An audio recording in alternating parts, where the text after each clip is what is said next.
ॐ साईश्वराय विद्महे सत्यदेवाय धीमहि तन्नः सर्वः प्रचोदयात्। ॐ साईश्वराय विद्महे सत्यदेवाय धीमहि तन्नः सर्वः प्रचोदयात्। ॐ साईश्वराय विद्महे सत्यदेवाय धीमहि तन्नः सर्वः प्रचोदयात्।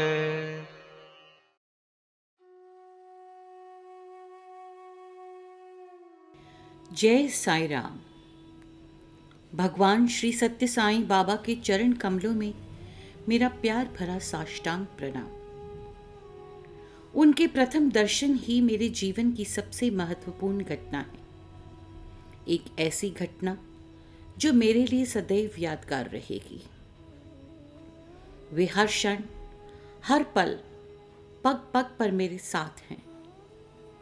शुक्रिया स्वामी, हर चीज के लिए आपका शुक्रिया। दर्शन देने का शुक्रिया, अपना बनाने का शुक्रिया, मेरी आंखों में बस जाने का शुक्रिया तथा मेरे दिल में बस जाने का भी शुक्रिया। भगवान श्री सत्य साईं प्रभु की सभी पर कृपा बनी रहे। प्रभु चरण कमलों में अर्पित सचरित्र तुम्हारा रचित हुआ परायण ग्रंथ के रूप में मेरे प्रभु करुणा निधान इसे स्वीकार करें। इसे कर दो कामना पूर्ण हर सुनने वाले की। तपोवन परायण अध्याय 2। शिरडी साईं पड़ती साईं। पहले नाम और रूप आवश्यक हैं, इसीलिए अवतार प्रकट होते हैं ताकि हम भगवान को प्यार कर सकें, उनकी पूजा कर सकें, उनके वचन सुन सकें और अंततः उनके नाम रहित एवं निराकार तत्व को समझ सकें। सत्य साईं बाबा। असल में सत्य साईं बाबा हैं कौन?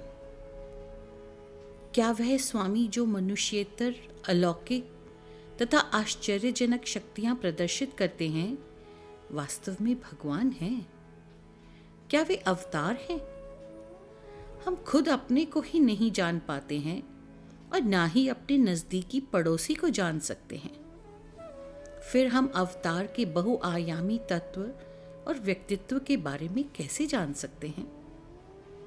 वैसे तो चांद के बारे में जानने के लिए हमें केवल चांदनी से मदद मिल सकती है, तथापि हम उसके बारे में कुछ जान तो सकते हैं। उसी तरह सत्य साईं के बारे में जानने के लिए हम सिर्फ उन्हीं घटनाओं तथा उक्तियों की मदद ले सकते हैं जो श्री बाबा ने अपने जीवन के बारे में हमें सुलभ की हैं। जोड़ी आदिपल्ली सोमप्पा। 25 नवंबर सन 1958 को वेंकटराम अपने परिवार सहित कार में पुट्टपर्ती से बैंगलोर जा रहे थे।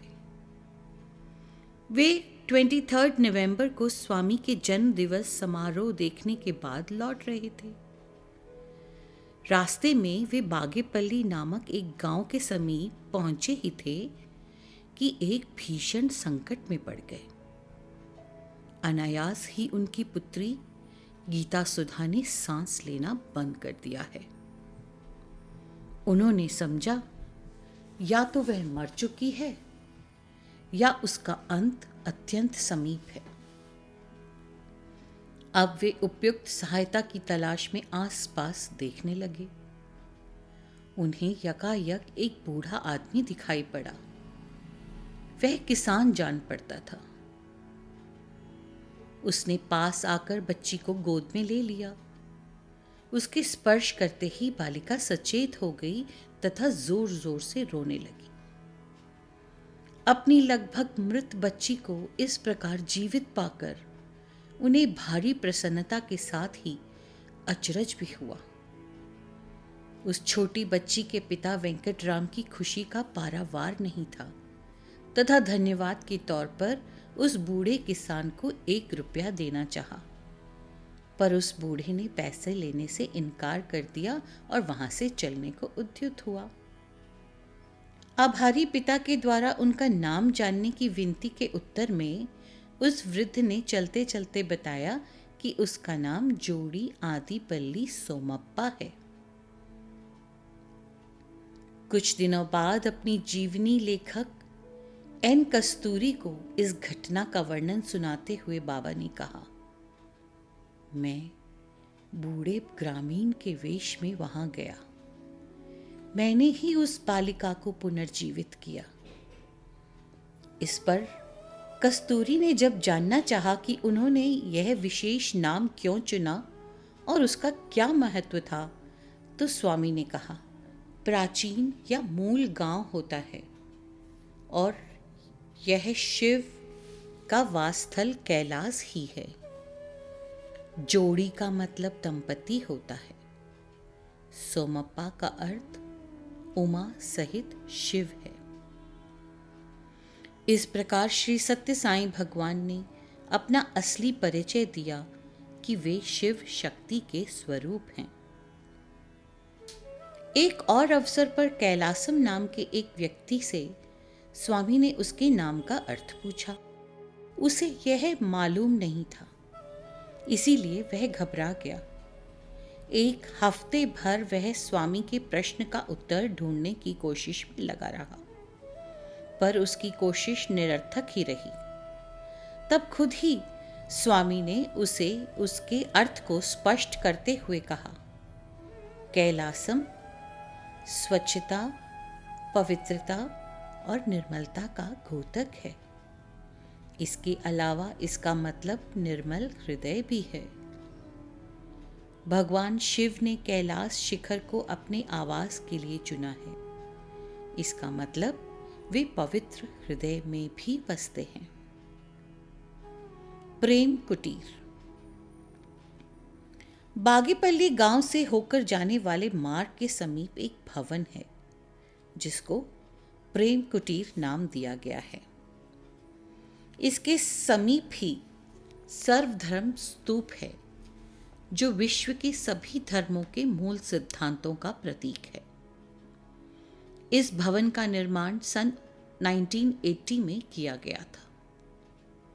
उस समय इसको प्रेम कुटीर नहीं कहते थे। उस समय इसको श्री सत्य साईं सेवा शिविर नाम से जाना जाता था। इस शिविर के सभी आयोजक साईं भक्त थे जो विभिन्न समारोहों के लिए प्रशांति निलयम जाने वाले तथा वहां से लौटने वालों की यहां पर जलपान की सेवा किया करते थे। आयोजकों के समर्पित सेवा भाव के कारण इस शिविर को स्वामी की प्रशंसा तथा आशीष प्राप्त हैं। सन 1980 नवंबर 30 को स्वामी ने यहां पर आकर आयोजकों से कहा, भले काम करने वालों को मेरे भरपूर आशीष प्राप्त होते हैं। इससे और ज्यादा उत्साहित होकर इस शिविर की सेवा गतिविधियों में विस्तार किया गया। कुछ समय बाद यहाँ पर सर्वधर्म समन्वय निधि की स्थापना की गई। बाद में यहाँ पर एक सेवा सदन, एक अनाथालय तथा एक वृद्धाश्रम की स्थापना भी की गई। एक बार प्रसिद्ध फिल्म अभिनेत्री एवं स्वामी की भक्तिन श्रीमती अंजलि देवी तथा गायिका श्रीमती पी सुशीला कुछ और लोगों के साथ इधर से होते हुए प्रशांति निलयम जा रही थीं। यहाँ के आयोजक उनसे मिले तथा शिविर में तनिक रुक कर प्रसाद के तौर पर जलपान करने की विनती करने लगे। लेकिन इन लोगों को आयोजकों की यह पेशकश पसंद न आई। उन्हें लगा कि आयोजक साधारण सिनेमा प्रेमी हो सकते हैं जो उनसे बातचीत करने के लिए उन्हें रोकने की कोशिश में हैं। उनकी भावनाओं की असलियत से अनजान उन्होंने इस विनती पर ध्यान नहीं दिया और बिना रुके चली गईं। प्रशांति निलयम पहुंचने पर जब वे स्वामी के साथ बैठी थीं, तो स्वामी ने उन्हें हल्के ढंग से डांटते हुए कहा, मैं केवल प्रशांति निलयम में ही विद्यमान नहीं हूं, बागेपल्ली सेवा शिविर में भी मैं मौजूद रहता हूं। दोनों महिलाओं ने अपनी गलती महसूस की और वापसी के समय जानबूझकर वहां पर रुकी, आयोजकों से क्षमा मांगी और प्रसाद ग्रहण कर चली गई। कहा जाता है कि स्वामी विभिन्न भेष में बागेपल्ली इलाके में विचरण करते रहते हैं। इसमें कोई शक नहीं कि बागेपल्ली के लोगों के कल्याण के लिए ही वे ऐसा करते हैं। स्वामी ने सन 1996 जून 7 को यहां पर एक वृद्धाश्रम का उद्घाटन किया। उस अवसर पर उन्होंने कहा, यह शिविर प्रेम कुटीर है, श्री सत्य साईं प्रेम कुटीर। तभी से इसको उसके वर्तमान नाम से जाना जा रहा है। यह प्रेम कुटीर यदा कदा स्वामी की पवित्र चरण रज से पावन होती रही है। भगवान सन 2000 जून 11 को प्रेम कुटीर में पधारे। यहाँ पर उन्होंने बुजुर्गों के लिए विश्राम गृह, गणेश मंदिर तथा गौशाला का उद्घाटन किया। शिव शक्ति के रूप में बाबा। एक बार भगवान अपने भक्तों के साथ चित्रावती के रेतीले तट पर विचरण कर रहे थे। उनके चेहरे पर बड़ी चित्त आकर्षक मुस्कान बिखेरे वे बड़े भव्य तरीके से चल रहे थे। एक फोटोग्राफर का ध्यान इस ओर गया। फोटो लेने की तैयारी करते हुए उसने स्वामी से विनती की, स्वामी कृपया सिर्फ एक फोटो खींचने की अनुग्रह करें। स्वामी ने उसे हल्के से मना करने के लिए लहजे में कहा, नहीं बंगारू नहीं। लेकिन इसके पूर्व ही फोटोग्राफर फोटो उतार चुका था। जब फिल्म को डेवलप कर छापा गया तो उसमें स्वामी अर्धनारीश्वर यानी आधा अंग शिव तथा आधा पार्वती का रूप में दिखाई दे रहे थे। लगभग सन 1945 तक पुट्टपर्ती गांव स्थित पुराने मंदिर से हर साल दशहरा के अवसर पर एक बड़ा जुलूस निकाला जाता था। उस मौके पर स्वामी अर्धनारीश्वर के रूप में दिखाई देते थे। उनका यह स्वरूप देखने वालों में उनकी पक्की भक्तिन श्रीमती कुमारम्मा और श्रीमती साकम्मा भी थीं।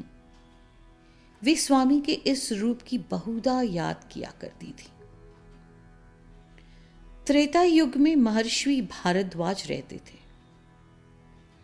उन्हें वेदों के अध्ययन में बहुत रुचि थी। वेद उनके प्राण समान थे। उन्होंने अपने जीवन के पूरे 100 साल वेदों के अध्ययन में ही लगा दिए। फिर भी वे अध्ययन पूरा ना कर सके, जिससे वे इस ज्ञान की तह न पा सके। उन्हें लगा कि वे इस अध्ययन को पूरा न कर पाएंगे। इसीलिए उन्होंने देवताओं के राजा इंद्रदेव का अनुग्रह पाने के लिए तपस्या करनी शुरू की, जिससे खुश होकर देवेंद्र ने उनके सामने प्रकट होकर कहा, तुम कभी भी वेदों को पूरी तौर पर नहीं समझ पाओगे। तुम्हारी कोशिश बेकार रहेगी। इसको त्याग दो। इसके बजाय तुम सवित्रा याग करो। इस यज्ञ के फलस्वरूप तुम्हें उतना ही आध्यात्मिक लाभ होगा जितनी तुम्हें वैदिक अध्ययन से लाभ की आशा थी।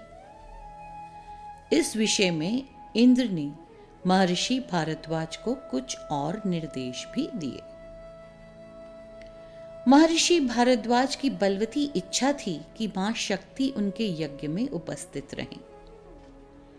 उन्हें आमंत्रित करने के लिए वे स्वयं कैलाश चले गए।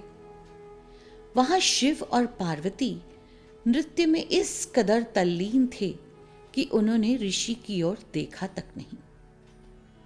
इधर ऋषि संदिग्ध में पड़ गए कि देवी मां से कैसे विनती करें। वे प्रतीक्षा करते गए और इस क्रम में पूरे 7 दिन निकल गए। वहां उन्हें केवल भगवान शिव नृत्य करते दिखाई दे रहे थे, देवी मां नहीं। इससे वे बड़े दुखी थे। 8वें रोज अवश्य वे देवी मां को नाच में व्यस्त देख पाए। माता पार्वती ने सिर्फ एक बार उनकी ओर देखा और मुस्कुराते हुए फिर से नाच में मशगूल हो गईं। महर्षि ने देवी मां की इस प्रतिज्ञा का गलत अर्थ निकाला। उन्होंने समझा कि माता पार्वती ने उनकी तौहीन की है। वे घर वापसी के लिए शिखर से उतरने को मुड़े। अचानक उनकी बाई टांग और हाथ बेजान हो गए। उन पर उनका कोई नियंत्रण न रहा। वे बोल भी नहीं पा रहे थे। उन्हें एक आंख से कदापि दिखाई नहीं दे रहा था। इस पर परम शिव उनके समीप आकर उन्हें सांत्वना देने लगे कि ऋषिवर, आप चिंता न करें। वास्तव में शक्ति मां ने आपको तथा आपके यज्ञ को आशीष दे दी है। इन मधुर शब्दों के साथ ही भगवान शिव ने अपने कमंडल से जल निकालकर निराश महर्षि पर छिड़क दिया। इससे भारद्वाज फिर से पूर्ण स्वस्थ हो गए। शिव और शक्ति दोनों ने उन्हें भरोसा दिलाया कि वे दोनों उनके यज्ञ में उपस्थित रहेंगे। इस आश्वासन के साथ उन्होंने ऋषि भारद्वाज को वहां से विदा कर दिया। उसके बाद महर्षि भारद्वाज ने यथा समय यज्ञ पूरा किया। शिव और शक्ति दोनों ने वहां प्रकट होकर उनको आशीष दी। भगवान शिव ने ऋषि से कहा, हम दोनों तुम्हारे गोत्र में मनुष्य देह में 3 बार जन्म लेंगे। प्रथम बार मैं शिरडी साईं बाबा के रूप में रहूंगा।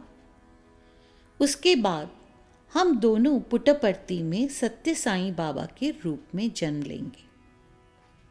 अंततः मां शक्ति प्रेम साईं के रूप में प्रकट होंगी। उन्होंने कहना जारी रखा, ऋषिवर, जब तुम कैलाश आए तब शक्ति मां ने 8 दिन तक तुम्हारी पूरी उपेक्षा की और तुम्हारी ओर देखा तक नहीं। उसके प्रायश्चित के तौर पर तुम्हारे वंश में मनुष्य देह धारण कर जन्म लेने पर देवी मां को भी उसी भांति कष्ट भुगतना पड़ेगा। ऐसा होने पर मैं शक्ति पर ठीक उसी भांति पवित्र जल छिड़क कर उन्हें पूर्ण स्वस्थ करूंगा, जैसा मैंने कैलाश शिखर पर तुम्हारे ऊपर जल छिड़का था, जिससे कि तुम पूर्णतः स्वस्थ हो सके थे। सन 1963 जून 29 को साईं भगवान की देह लकवा से पीड़ित हुई, जिससे उनका बायां अंग लगभग संज्ञाहीन हो गया। उस समय पुट्टपर्ती में जमा हुए भक्तगण स्वामी की यह वेदना सहन नहीं कर रहे थे। उस सप्ताह के दौरान स्वामी 3 दिन तक अचेतन हालत में थे। उन्हें 4 बार दिल के दौरे पड़े।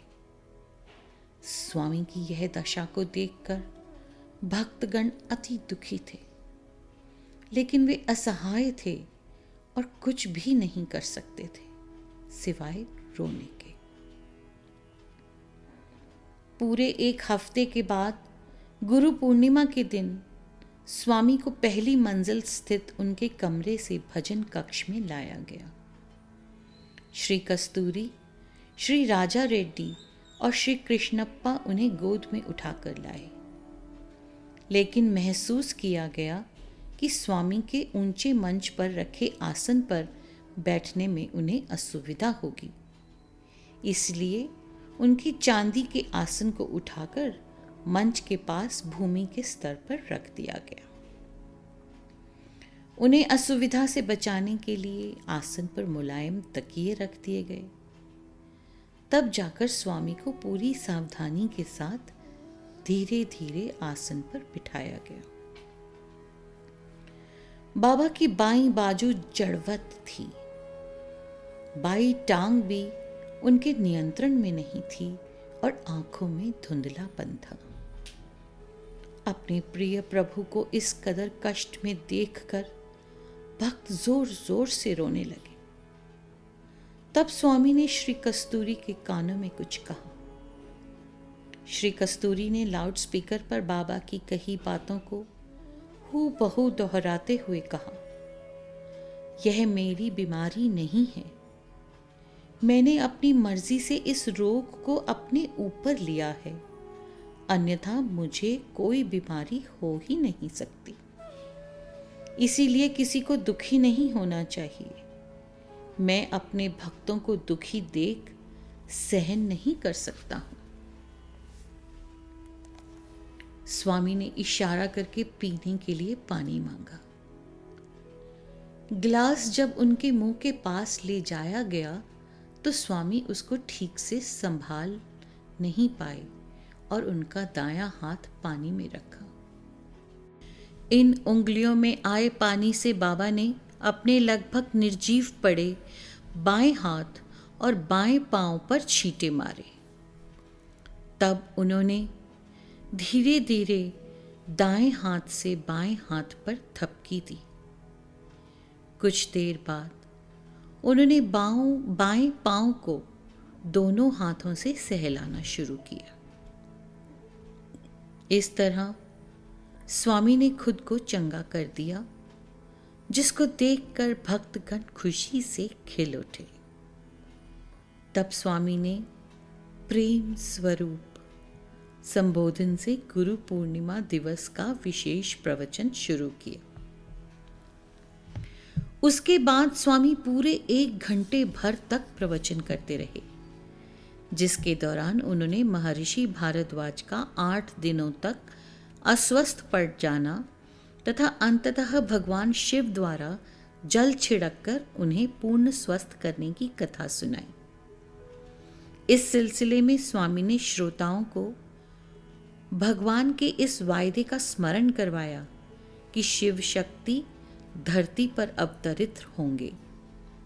मां शक्ति 8 दिनों तक निर्जीव हो जाएगा, जिसको शिव पवित्र जल छिड़क कर पूर्ण स्वस्थ करेंगे। तब भगवान ने स्पष्ट शब्दों में घोषणा की, त्रेता युग में शिव और पार्वती ने महर्षि भारद्वाज को जो वरदान दिया था, उसी के फलस्वरूप मैं भारद्वाज गोत्र में शिव शक्ति के अवतार के रूप में जन्म लेकर आया हूं। भगवान शिरडी साईं बाबा की जीवन कथा। लोगों को शिरडी साईं बाबा की जीवन गाथा उनके शिरडी गांव में आगमन के समय से ही ज्ञात है। उसके पहले के उनके जीवन के बारे में कोई जानकारी नहीं थी। उनका जन्म कब और कहाँ हुआ, उनके माता पिता कौन थे, शिरडी में आने के पूर्व उनका जीवन कैसा था, इन बातों के बारे में लोगों को पहले कुछ पता नहीं था। श्री सत्य साईं बाबा ने सन 1990 सितंबर 28 को जो रहस्योद्घाटन किया, उससे प्रथम बार इस विषय में कुछ ज्ञात हो पाया। इत्तेफाक से उनके द्वारा शिरडी बाबा के जीवन के इस अज्ञात पहलू से पर्दा उठाने का दिन ही उनका जन्मदिन भी था। किसी अवतारी पुरुष के जीवन के अज्ञात पहलुओं का ज्ञात दूसरा अवतार ही कर सकता है। यही श्री सत्य साईं बाबा ने किया। उनके द्वारा बताया गया श्री शिरडी साईं का जीवन वृत्त यहाँ पर प्रस्तुत है। तत्कालीन निजाम हैदराबाद की रियासत में पत्री नामक एक गांव था जो आजकल मराठवाड़ा प्रांत में है। उस गांव में धार्मिक मिजाज वाला एक दंपति रहा करता था। पति का नाम गंगाभव था और पत्नी का देवगिरी। देवगिरी गौरी मां की बड़ी भक्तिन थी तो गंगाभव शिव भक्त थे। उनकी कोई संतान नहीं थी, इसीलिए उन्हें किसी लौकिक विषय से ज्यादा लगाव नहीं रहता था। गंगा भट्ट केवट थे। नाव चलाने से होने वाली आय पर ही इस परिवार की गुजर बसर चलती थी। बरसात में एक दिन नदी में बाढ़ आई थी। गंगा भव को अंदेशा था कि उनकी नाव कहीं बाढ़ में बह न जाए, इसलिए नाव की सुरक्षा की खातिर गंगा भव ने वह रात नदी के किनारे ही गुजारने की ठानी। देवगिरी ने शाम 7 बजे तक उनका रात का भोजन तैयार कर उन्हें दे दिया, जिससे वे नदी के किनारे चले गए। उनके चले जाने के बाद देवगिरी भी रात का भोजन कर सो गई। लगभग रात 9 बजे उन्हें मुख्य द्वार पर दस्तक सुनाई पड़ी। उन्होंने समझा कि उनके पति अकारण ही जल्दी वापस आ गए हैं। तनिक चिंतित होते हुए उन्होंने दरवाजा खोल दिया, लेकिन वहां तो एक बूढ़ा आदमी खड़ा था। इससे पहले कि देवगिरी ने उस बूढ़े आदमी को कुछ पूछा, वे जल्दी से घर के अंदर आकर बोला, बाहर ठंड बहुत है, क्या आप कृपा कर मुझे आज की रात काटने के लिए अंदर थोड़ा सा जगह दे सकेंगी? देवगिरी मेहमान नवाज होने के साथ ही दया दिल महिला भी थी। वे अंदर से एक चटाई लाईं और वृद्ध को देते हुए बरामदे में सो जाने के लिए बोली। वे खुद अपने कमरे में गईं, उसे अंदर से बंद किया और बिस्तर पर सो गईं। इस प्रकार कुछ ही समय गुजरा था कि उन्हें दरवाजे पर खटखटाने की आवाज़ फिर सुनाई दी। उनके द्वार खोलने पर वृद्ध महाशय ने कहा, अम्मा, मुझे बहुत भूख लग रही है, क्या आप मुझे खाने को कुछ भात देंगी? घर में खाने को तो कुछ था नहीं। देवगिरी ने आटे को दही में मिलाकर भोजन तैयार किया और उसको खाने को दे दिया। देवगिरी कमरे में लौटी, उसे अंदर से बंद किया और सोने की कोशिश कर रही थी कि थोड़ी देर बाद वह वृद्ध अतिथि फिर दरवाजे पर दस्तक देने लगा।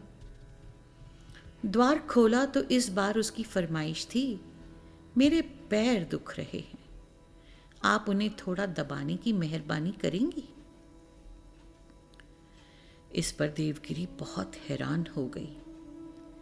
वे सीधा पूजा घर में गईं और देवी पार्वती के चरणों में गिर पड़ी और उनसे रोते हुए विनती करने लगी, हो देवी माँ, तुम यह मेरी क्या परीक्षा ले रही हो?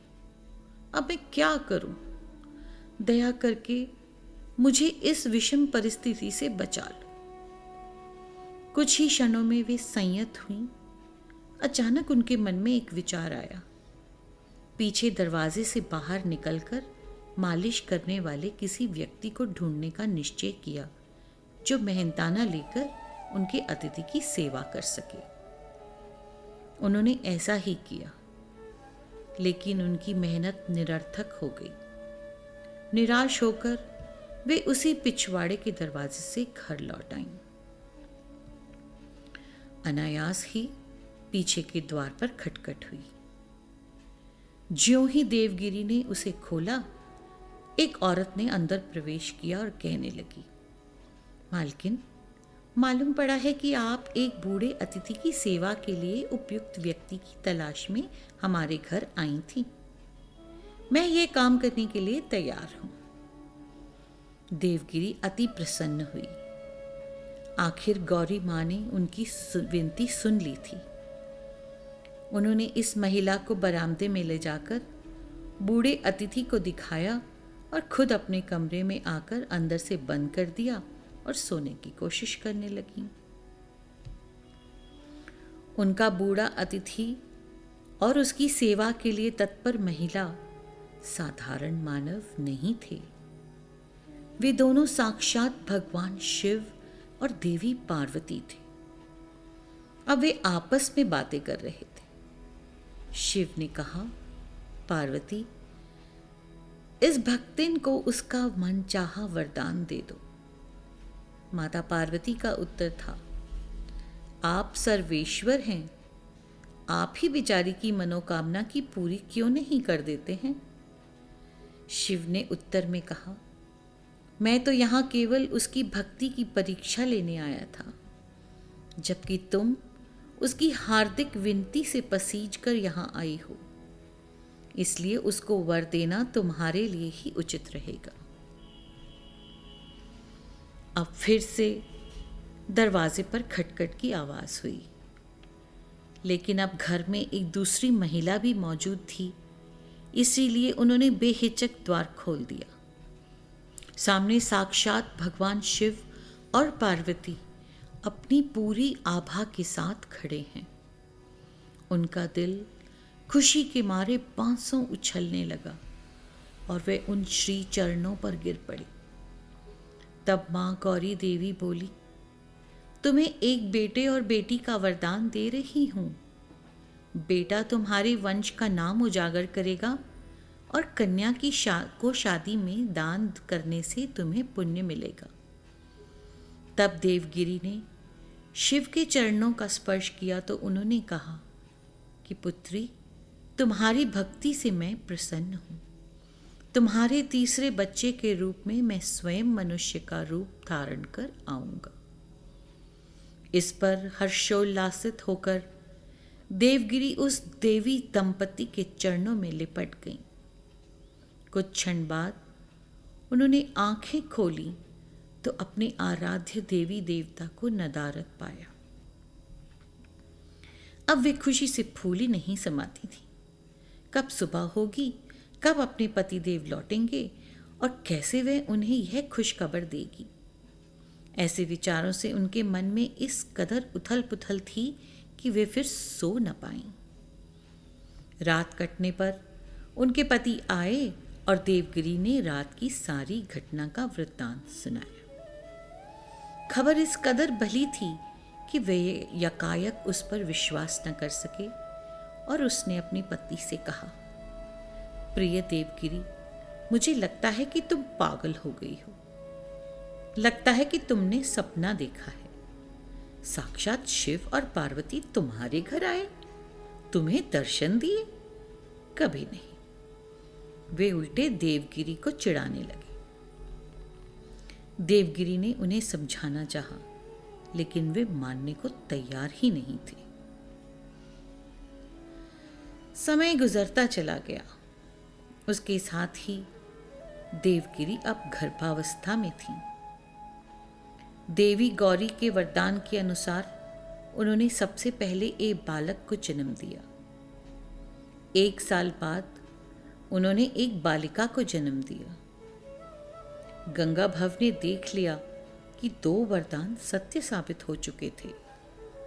तब उन्हें विश्वास हुआ कि देवगिरी सच ही बोल रही थी। सचमुच शिव और पार्वती ने उनकी पत्नी को दर्शन दिए थे। उन्होंने देवगिरी से कहा, तुम खुशकिस्मत रही। भगवान शिव का दर्शन करना मेरे सौभाग्य में नहीं रचा हुआ था। जिस तरह पत्नी को शिव और पार्वती के दर्शन मिल चुके थे, वे भी उन्हें पाने के लिए आतुर थे। इसी दौरान उनकी पत्नी सिर्फ गर्भावस्था में थी। यह उनका तीसरा बच्चा होता। इससे गंगा भव को शिव और पार्वती के दर्शन की और अधिक इच्छा होने लगी। इस ललक ने माया को दूर कर ज्ञान प्राप्ति में मदद की। अब उनका मन बेचैन था। मैं घर से कब निकल पड़ूं? मैं कब और कैसे तपस्या करना प्रारंभ करूं? मैं शिव और पार्वती के दर्शन कैसे पा सकता हूं? ये सवालात उनके मन में चक्कर काट रहे थे। उन्होंने तपस्या करने का पक्का इरादा कर लिया। इसी प्रकार 9 महीने बीत चुके थे। उन्होंने निश्चय कर लिया कि वे आध्यात्मिक साधना करने के लिए घर बार त्याग कर जंगल में चले जाएंगे। इसमें देवगिरी उन्हें हतोत्साहित करने वाली नहीं थी। वे खुद भी उनके साथ चल पड़ी।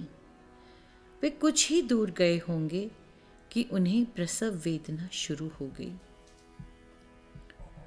उन्होंने रास्ते में ही एक बरगद के वृक्ष के नीचे एक बालक को जन्म दे दिया। उस दिन सन 1838 के सितंबर मास की 28 तारीख थी। देवगिरी अम्मा ने अपनी साड़ी के एक टुकड़े में शिशु को लपेटा और उसको वहीं पर छोड़ दिया और अपने पति के साथ बढ़ चली। इसलिए इस बालक के माता पिता के बारे में किसी को पता नहीं था। श्री सत्य साईं बाबा द्वारा रहस्योद्घाटन के बाद ही इस विषय का ज्ञान सबको हुआ। वहां के पास के गांव में एक सूफी फकीर रहता था। उसका कोई पुत्र नहीं था। उसने इस छोड़े गए बच्चे को देखा और उसे घर ले आया। सन 1838 से 1842 तक यह बच्चा इसी घर में पाला पोसा गया। उस फकीर के देहांत के बाद उसकी पत्नी ने बालक की परवरिश जारी रखी। लेकिन बालक का व्यवहार अजीब था। वह हिंदू मंदिरों में जाकर तो चिल्लाता, मैं अल्लाह हूं और अल्लाह मालिक है। हिंदू इससे चिढ़ते थे और उसको परेशान करते थे। जब वह मस्जिद में जाकर तो चिल्लाते हुए कहने लगता, राम भगवान है और शिव ही अल्लाह है। उसके इस अजीबोगरीब व्यवहार के कारण दोनों धर्मों के लोग फकीर की पत्नी से शिकायत करते थे। लेकिन यह बालक अपनी मां का कहना मानता ही नहीं था। वे वेंकुसा नाम के एक विद्वान व धर्मालु व्यक्ति को जानती थी। इस नटखट बालक को वे वेंकुसा के पास ले गईं और उसकी देखरेख में छोड़ गईं। लगभग 12 साल तक वह बच्चा वेंकुसा के पास रहा।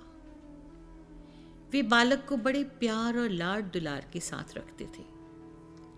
वेंकुसा के आश्रम में दूसरे शिष्य भी रहते थे। इस बालक के प्रति अपने गुरु के विशेष व्यवहार से उनके दिल में उसके प्रति ईर्ष्या जाग गई। एक दिन वह बालक इस आश्रम को छोड़कर घूमते घूमते शिरडी पहुंच गया। उस समय वह वहां केवल 2 महीने रहा। शिरडी छोड़ने के बाद वह कई वर्षों तक एक जगह से दूसरी जगह भटकता रहा। यह युवक भ्रमण करता करता धूपखेड़ा गांव पहुंच गया। उस गांव के निवासी चांद भाई पटेल के घर पर सन 1857 में उनके साले की शादी थी। इस बारात को शिरडी आना था। वह युवक भी बारातियों में एक हो गया था। वहां पहुंचने के बाद वह जीवन भर वहीं रहा। इस तरह यह युवक 1857 से 1918 में उसके महासमाधि लेने तक लगातार शिरडी में ही रहा। यही युवक साईं बाबा नाम से जाना जाने लगा। अपनी असाधारण आध्यात्मिक शक्तियों के कारण उनका नाम चारों ओर फैल गया। उनके पास आने वाले लोगों का तांता लग गया। बाबा बड़े प्रेम से उनसे मिलते थे, उनकी बातें सुनते तथा उनकी कठिनाइयों को दूर करने के लिए उपयुक्त सलाह देते थे। वे लोगों को मानसिक शक्ति, भरोसा तथा आध्यात्मिक निर्देश देते थे। धीरे धीरे उनका नाम काफी बड़े इलाके में फैल गया। शिरडी साईं बाबा के बारे में यह जानकारी श्री सत्य साईं बाबा ने खुद ही दी। इसके साथ ही उन्होंने शिरडी साईं बाबा के भक्त हरि विनायक साठे, केलकर, श्यामा आदि के घनिष्ठ संबंधों के बारे में भी बताया। इस विवरण के अंत में बाबा ने कहा, शिरडी साईं के जीवन में आखिरी दिनों में अब्दुल्ला नामक एक भक्त के भी उनसे नजदीकी संबंध थे। बाबा ने उनसे दुखी न होने को कहा, क्योंकि वे जल्दी ही फिर से जन्म लेकर उनको दर्शन देंगे। जब अब्दुल्ला ने उनसे पूछा कि उनका पुनर्जन्म कितने समय के बाद होगा, तो उन्होंने कहा 8 साल बाद। पहला अवतार महाराष्ट्र में पैदा हुआ तो दूसरा चेन्नई में। उस समय के मद्रास चेन्नई प्रांत में आज का आंध्र प्रदेश भी शामिल था जन्म लेगा। अब्दुल्ला ने जब उनसे पूछा कि अगले अवतार की शक्ल सूरत कैसी होगी, तो बाबा ने कहा कि उसका नाम सत्यम होगा। जाहिर तौर पर उनका तात्पर्य मौजूदा अवतार श्री सत्य साईं से था। बेशक दोनों के स्वरूप अलग अलग हैं, पर दोनों में एक ही दैवत्व विद्यमान है। भगवान ने अपने पूर्व अवतार का विवरण समाप्त करते हुए कहा, पहले अवतार शिरडी साईं को लोगों को दैवत्व का आभास कराना था। मौजूदा दूसरे अवतार श्री सत्य साईं को लोगों को दैवत्व प्रदान करना है, और आने वाले तीसरे अवतार प्रेम साईं लोगों को दैवत्व की शिक्षा देंगे। शिरडी साईं बाबा का वायदा। श्रीमती गाली शारदा देवी की शादी काफी कम उम्र में हो गई थी। उन्होंने 6 पुत्रों को जन्म दिया, परंतु उनमें से कोई भी 6 साल से ज्यादा जीवित न रहा। स्वभावतः इससे वे बड़ी दुखी थी। अपने दुख के निवारण के लिए वे शिरडी गईं और साईं बाबा से आध्यात्मिक शांति प्रदान करने के हेतु विनती की। बाबा सहानुभूति के साथ उनसे मिले, उन्हें सांत्वना दी और उनका आध्यात्मिक विकास सरल बनाया। वे बहुधा बाबा से मंत्र दीक्षा की विनती करती थीं, जिससे वे आध्यात्मिक रास्ते पर और ज्यादा तेजी के साथ आगे बढ़ सकें। लेकिन बाबा कोई न कोई बहाना बनाकर उन्हें टालते रहे। कभी कभी तो वे गुस्सा भी हो जाते थे। सन 1918 में बाबा के देह त्याग से पूर्व एक बार शारदा देवी बाबा के समीप गईं और उनके चरण पकड़कर उनसे मंत्र दीक्षा देने की विनती करने लगी। बाबा को शारदा देवी का यह व्यवहार बेतुका लगा और उन्होंने गुस्से में आकर उनकी छाती पर लात दे मारी। शारदा देवी को यह बहुत बुरा लगा। वे बाबा के पास से हटकर चली गईं और खाना पीना त्याग दिया। रात होने पर वे द्वारका माई के सामने एक वृक्ष के नीचे सो गईं। रात काफी बीत जाने पर करुणा सागर साईं बाबा को शारदा देवी पर दया आ गई। उन्होंने उनके पास आकर वे समझाते हुए कहने लगे, मेरी बच्ची, चलो लेंडी वन में चले। लेंडी बाग पहुंचकर उन्होंने अपना हाथ अल्लाह मालिक है कहते हुए घुमाया। दूसरे ही क्षण उनके हाथ में स्वादिष्ट पूरियां और खोया आ गए थे। शारदा देवी पानी लेने जा रही थीं कि बाबा ने उन्हें रोका। हाथ फिर घुमाया और उसमें पहले की भांति पानी से भरा एक बर्तन प्रकट हो गया। शारदा देवी को भोजन करने और पानी पीने के बाद कुछ तसल्ली हुई तो बाबा स्नेह भरे स्वर में उनसे बोलने लगे, सुनो मेरी बिटिया, मेरा पुनर्जन्म आंध्र प्रदेश में होगा। उस जीवन में भी मैं साईं बाबा कहलाऊंगा। उस समय भी तुम मेरे पास आओगी और मेरी संगति में रहकर आनंद प्राप्त करोगी। अब तुम्हें किसी मंत्र की जरूरत नहीं रह गई है। अब पाद नमस्कार लो और वायदा करो कि मैंने अभी तुमसे जो कहा है वह तुम किसी और को नहीं बताओगी जब तक तुम मुझे अगले अवतार में मुझसे मिलोगी। शारदा देवी ने वैसे ही किया और कहा कि बाबा की आशीष पाकर वे खुद को खुशकिस्मत समझती है। इस घटना के कुछ ही दिनों बाद विजयदशमी यानी 15 सितंबर 1918 के दिवस पर बाबा ने देह त्याग कर महासमाधि ले ली। 20 साल से ऊपर गुजर चुके थे। शारदा देवी अब एक अनाथालय चला रही थीं। इस काम के लिए धन जमा करने हेतु वे हरि कथाओं का आयोजन किया करती थीं। इस सिलसिले में वे जगह जगह जाया करती थीं। इन यात्राओं के दौरान एक बार वे उरवकोंडा पहुंची। उनको वहां रहने वाले सत्यम नामक एक चमत्कारी बालक के बारे में काफी सुनने को मिला था। इस बालक को देखने वे उनके भाई शेषम राजू के घर पहुंची। उन दिनों में सत्यम वहीं रहते थे। सत्यम ने उन्हें देखा और अपनी बगल में बैठने को कहा। जब उन्होंने बड़े प्यार दुलार के साथ गौरी कहकर उन्हें पुकारा तो वे एक बार की चौंक गई, क्योंकि केवल शिरडी साईं ही उन्हें उस नाम से एवं उस मधुर स्वर में पुकारते थे।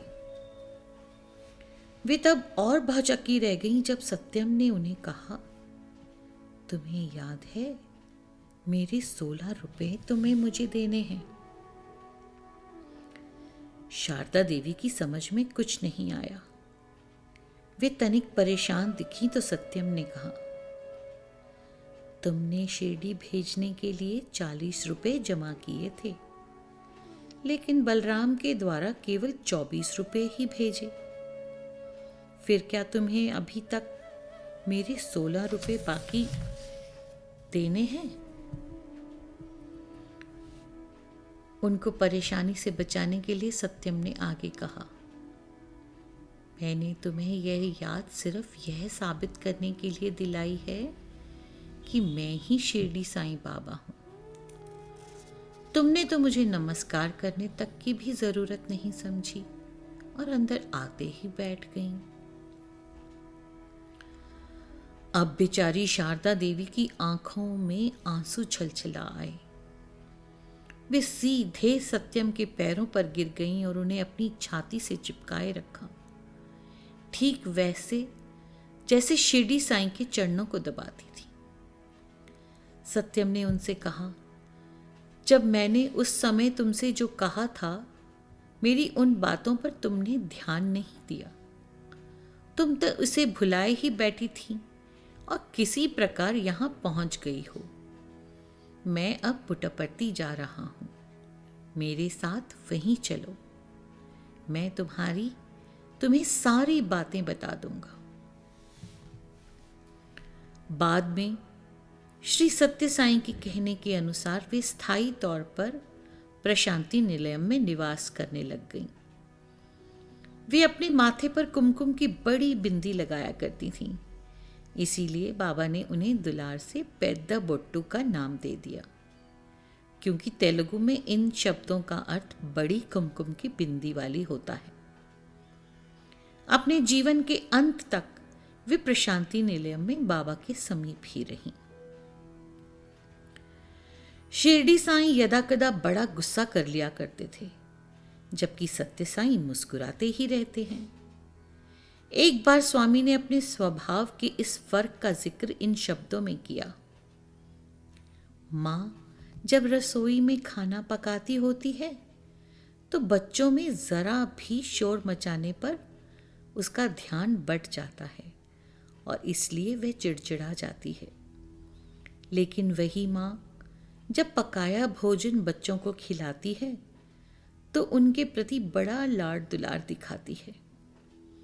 शिरडी में साईं खाना पकाने की स्थिति में थे, जबकि अब वह पकाया भोजन बड़े प्यार के साथ तुम्हें खिलाने के लिए माँ आ गई है। दो शरीर पर दैवत्व वही। श्री एम.एस. दीक्षित ने बचपन में शिरडी साईं बाबा को देखा था। उन्होंने जिंदगी के आखिर दिन तक भगवान श्री सत्य साईं के समीप रहकर वृंदावन में बिताए। वे बचपन में सिर के भयानक दर्द से परेशान होते थे। उनके ताऊ श्री हरि सीताराम दीक्षित उन्हें शिरडी साईं बाबा के पास ले गए। इन हरि सीताराम दीक्षित को आमतौर से काका साहेब दीक्षित नाम से जाना जाता था। बाबा ने धूनी से थोड़ी राख ली, उसे बालक के माथे पर ऐसे रगड़ दिया जैसे थप्पड़ मारा होगा और साथ ही उसे जोर से भाग जाने को कहा। बालक को यह बर्ताव इतना बुरा लगा कि उसने फिर से कभी शिरडी बाबा के पास न जाने का निश्चय कर लिया। लेकिन बाबा के ताऊ ने उसे समझाना पड़ा कि बाबा ने डपट कर भाग जाने को उसको नहीं कहा, बल्कि उसकी बीमारी के लिए कहा था। काका साहब ने कहा, यहां हम सब ईश्वर की कृपा का कोई इशारा पाने के लिए कब से बैठे हैं। यदि हम में से किसी को ऐसा थप्पड़ भी पड़ता हो तो वह सचमुच इसको अपना अहोभाग्य समझता है। उसके बाद माधव दीक्षित का सिरदर्द पूरा गायब हो गया। कई साल बाद श्री एम.एस. दीक्षित को विदित हुआ कि शिरडी साईं बाबा ने श्री सत्य साईं बाबा के नाम से फिर से जन्म लिया है। वे कुछ मित्रों के साथ पुट्टपर्ती आए। सन 1961 अक्टूबर 23 को विजयदशमी का पर्व मनाया जा रहा था। उस अवसर पर बोलते हुए स्वामी ने कहा, इस दैवी शक्ति ने अपना पूर्व शरीर सन 1918 में त्यागा। उस समय मैंने भक्तों से कहा था कि मैं 8 साल बाद फिर लौट आऊंगा। यही बात डायरी में लिखते हुए काका साहब दीक्षित ने लिखा कि मैंने वादा किया है कि मैं 8 साल के बालक के रूप में फिर लौट आऊंगा। यह उसकी गलती थी। उसकी वजह यह थी कि काका साहब ने अपनी डायरी में यह तुरंत नहीं लिखा। बाद में याददाश्त के बल पर ही उन्होंने यह लिखा, जिससे यह भूल हो गई। शिवरात्रि के मौके पर भी एम.एस. दीक्षित पुट्टपर्ती में थे। श्री सत्य साईं के सामने खड़े हुए उनके दिमाग में विचार कौन था, यह क्या है? शिरडी बाबा निहायत सीधे साधे व्यक्ति थे जो साधारण कपड़ों में ही रहते थे। मेरे सामने जो सजा सजाया पुरुष दिखाई दे रहा है, क्या शिरडी बाबा हो सकता है? इस रूप में क्या शिरडी बाबा जन्म ले सकते हैं? ये तो बिल्कुल चलचित्र के अभिनेता के समान कपड़े पहने हैं। इसके साथ ही वे गौर से मंच पर सत्य साईं बाबा को शिरडी साईं बाबा की मूर्ति को ऊपर से उल्टे रखे एक खाली बर्तन से निकलती हुई विभूति से अभिषेक करते हुए देख रहे थे। इसके अलावा उन्होंने भगवान के मुंह से शिवलिंग को निकलता भी देखा था। उसके बाद भगवान ने प्रवचन करते हुए कहा, यहाँ पर मौजूद कुछ लोग इसे बड़ा अजीब समझते हैं कि मैं चलचित्र के अभिनेता की भांति रेशमी वस्त्र पहने हूं तथा मेरे सिर के बालों की बनावट विशेष किस्म की है। दीक्षित एकदम चौंक गए। उन्होंने समझ लिया कि कुछ ही पल पहले उनके मन में जो विचार आया था, बाबा अवश्य ही उसी का जिक्र कर रहे हैं। उसके बाद भगवान ने एमएस दीक्षित को साक्षात्कार के लिए बुलाया। उस समय उनकी जेब में उनके स्वर्गीय ताऊ काका साहब की फोटो थी। स्वामी ने तस्वीर को देखकर कहा, यह तुम्हारे ताऊ हरि सीताराम दीक्षित का चित्र है। जब मैं शिरडी में था तो वे मेरे भक्त थे। क्या अभी भी तुम्हारे मन में कोई शक है? उसके साथ ही दीक्षित के दिमाग की सारी शंकाएं दूर हो गईं। फिर भी उनकी एक उत्कंठ अभिलाषा रह गई थी। उनकी बड़ी इच्छा थी कि उन्हें शिरडी बाबा के द्वारपाल का काम मिल जाए। भगवान बाबा यह जानते थे। स्वामी ने उन्हें वृंदावन बुलाकर उनकी जिगरी कामना पूरी कर दी। उन्हें आश्रम के द्वार के समीप आवास दिया गया, जिसमें वे 8 साल अपने अंत तक रहे। सन 1996 2 अक्टूबर बड़ा शुभ दिन था। उस दिन भक्तों ने प्रशांति निलयम में पादुका उत्सव में 1008 पादुकाओं की पूजा की। उस मौके पर डॉक्टर गाडिया ने भी भाषण दिया।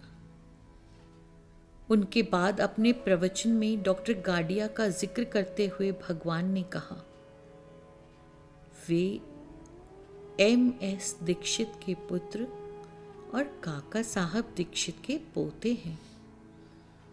काका साहब शिरडी में रहते थे। डॉक्टर गाडिया ने उन्हें नहीं देखा, लेकिन मैंने देखा। एमएस दीक्षित ने मुझे काका साहब की डायरियां दिखाई हैं। उन्होंने उनमें लिखा था कि व्यक्ति को कितनी ही विपत्तियों का सामना करना पड़े, उसके अपने स्वामी को कदापि नहीं त्यागना चाहिए। इस डॉक्टर के पिता 30 साल तक वृंदावन में रहे। मैंने गाडिया को वैद्य शास्त्र की शिक्षा दिलाने की सलाह दी तथा उन्हें मणिपाल भेजा। उसके बाद मैंने ही जोर देकर उन्हें लंदन जाने को कहा। इस तरह इनका स्वामी से उनके दादा बाप से लेकर बड़ा पुराना संबंध है। वास्तव में यहाँ पर मौजूद हर व्यक्ति पर भी यह बात लागू होती है, वरना तुम में से कोई यहाँ आ भी नहीं सकता है।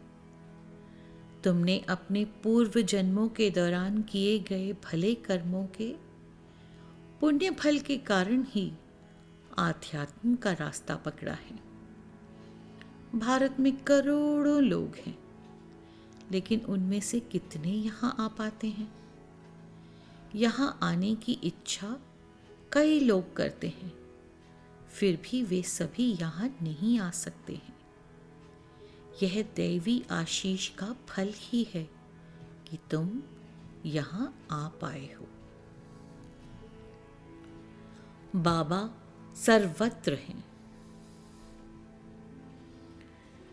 नॉर्वे के ओस्लो शहर के निवासी डायमंड जोहानसन पुट्टपर्ती आए थे।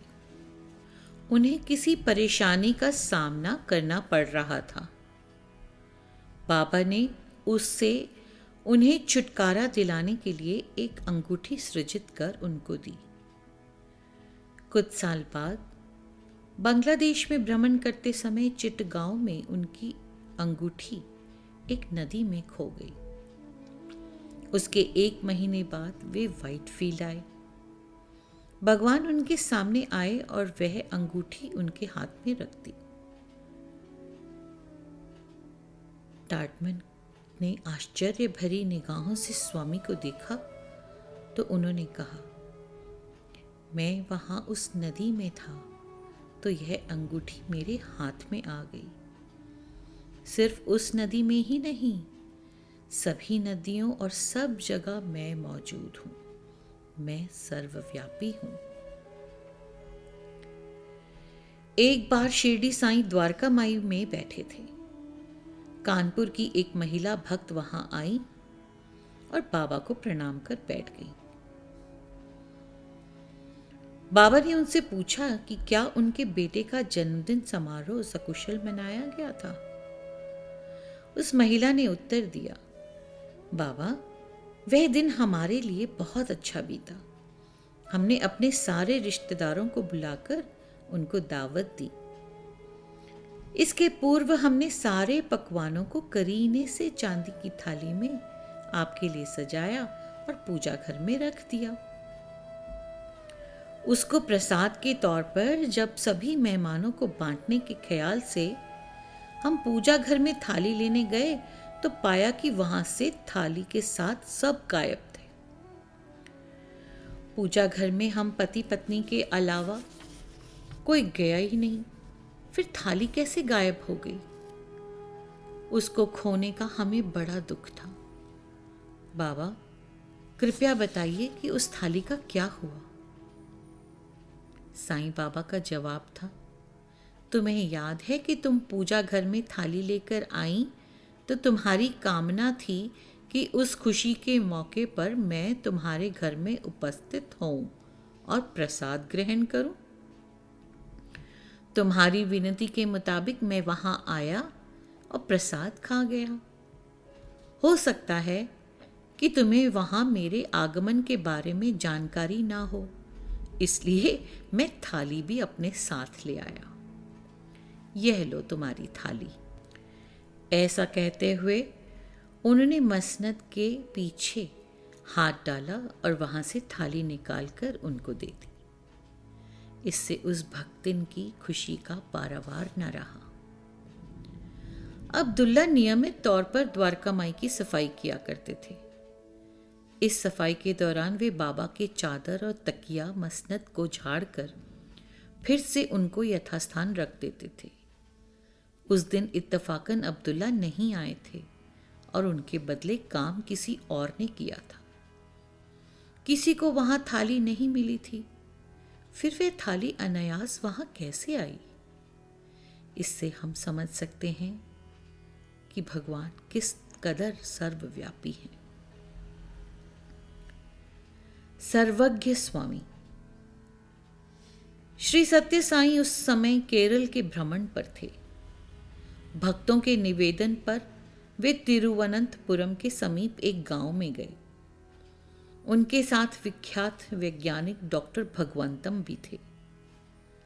वहां आयोजित सभा में दूर दराज के स्थानों से आए हुए कई भक्तगण भी उपस्थित थे। सभा के एक कोने में एक बूढ़ी महिला खड़ी थी। स्वामी ने उनकी ओर इशारा करते हुए डॉक्टर भगवंतम से कहा कि वे उस महिला को उसके बचपन के दिनों से जानते हैं। इस पर भगवंतम को आश्चर्य हुआ।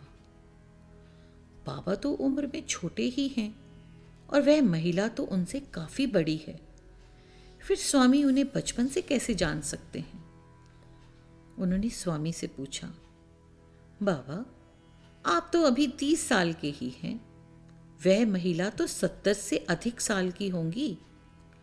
फिर यह कैसे मुमकिन हो सकता है कि आप उन्हें बचपन से उन्हें जानते हैं?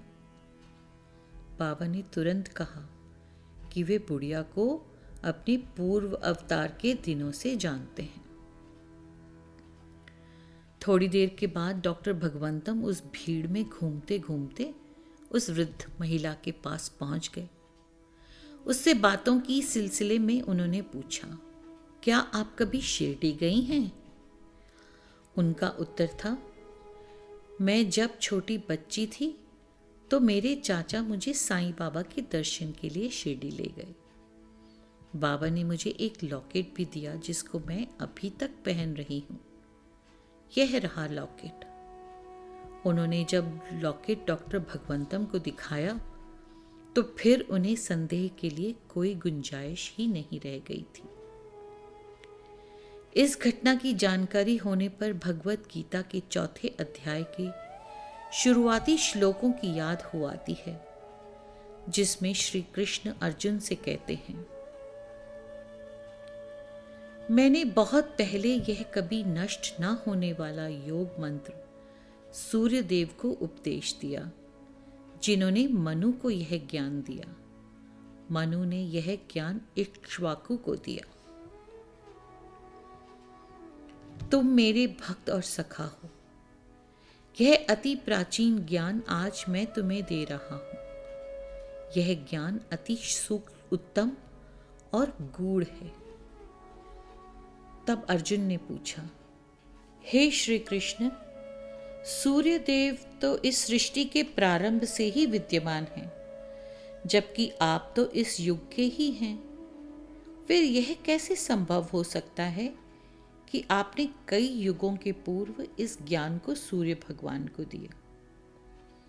इस पर भगवान श्री कृष्ण का उत्तर था, अर्जुन, तुम और मैं कई जन्म ले चुके हैं। मुझे इन सभी जन्मों का ज्ञान है, लेकिन तुम्हें नहीं है। ओम श्री सत्य साईं पर ब्रह्मणे नमः। ओम शांति शांति शांति। 2 अध्याय समाप्त।